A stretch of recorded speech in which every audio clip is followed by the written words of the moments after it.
जो हम लोग बता रहे हैं कि गरीबी से निकलने का 3 ही रास्ता है, नौकरी, खेती या व्यापार। नौकरी चाहिए तो उसके लिए बढ़िया पढ़ाई होना चाहिए, खेती करना है तो उसके लिए आपके पास जमीन होना चाहिए, और बिजनेस व्यापार करना है तो उसके लिए पैसा पूंजी होना चाहिए। बिहार के बच्चों के पास पढ़ने का उपाय ही नहीं है। 60% लोगों के पास, परिवारों के पास एक धूर जमीन ही नहीं है। और पूंजी की बात ही मत कीजिए। यहां प्रति व्यक्ति आय है 35,000, देश में प्रति व्यक्ति आय है 1,35,000। तो 35,000 रुपया मतलब बिहार में रहने वाला 100 में 80 व्यक्ति दिन में 100 रुपया भी नहीं कमा रहा है। और इस गरीबी का क्रेडिट लेने के लिए नेता आपस में लड़ रहा है, कह रहा है कि हम ज्यादा सुधार दिए, कि हम ज्यादा सुधार दिए। इसीलिए हम लोग कहते हैं कि सबकी बात को सही मान लीजिए। मान लीजिए कि कांग्रेस ने बिहार में 40 वर्ष बहुत विकास कर दिया। ये मान लीजिए कि लालू जी के राज में सामाजिक न्याय मिल गया, गरीबों को, पिछड़ों को आवाज दे दी गई। ये भी मान लीजिए कि नीतीश और भाजपा के राज में सड़क बन गया, बिजली आ गई।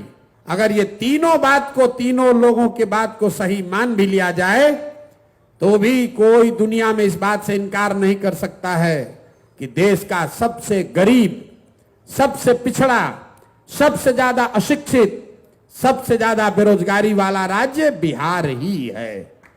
काहे बहस कर रहे हैं कि लालू ज्यादा खराब कि नीतीश ज्यादा खराब, कांग्रेस ज्यादा खराब कि मोदी ज्यादा खराब? हम तो कह रहे हैं कि अगर सबको सही मान लो तो भी हम लोग की हालत सबसे ज्यादा खराब। इसलिए यह व्यवस्था बदलनी चाहिए। बदलनी चाहिए कि नहीं चाहिए? चाहिए कि नहीं चाहिए भाई बताइए। यही तो बात आपको सीखना है। पीके की बात क्या है? यही बात है। एक बार जीवन में आपने जाति पर वोट दिया, आपने विचारधारा पर वोट दिया, आपने दलों को वोट दिया, आपने व्यक्ति को वोट दिया, आपने चेहरे को देखकर वोट दिया। एक ही बात प्रशांत किशोर बता रहे हैं, जनसुराज बता रहा है, एक बार जीवन में अपने और अपने बच्चों के लिए वोट दो। अपने बच्चों के लिए वोट दो, लालू जी के बच्चे के लिए नहीं, नीतीश के लिए नहीं, राहुल गांधी के लिए नहीं, मंदिर के लिए नहीं, मस्जिद के लिए नहीं, 5 किलो अनाज के लिए नहीं, गरीबी खत्म करने के लिए। और गरीबी खत्म करने का 3 उपाय, पढ़ाई, खेती और रोजगार। एक बार इसकी चिंता करके वोट दो, अपने आप जीवन सुधर जाएगा। और नहीं होगा तो आज आप मजदूरी कर रहे हैं, अगले आने वाले समय में आपके, हमारे बच्चों को मजदूरी करना पड़ेगा।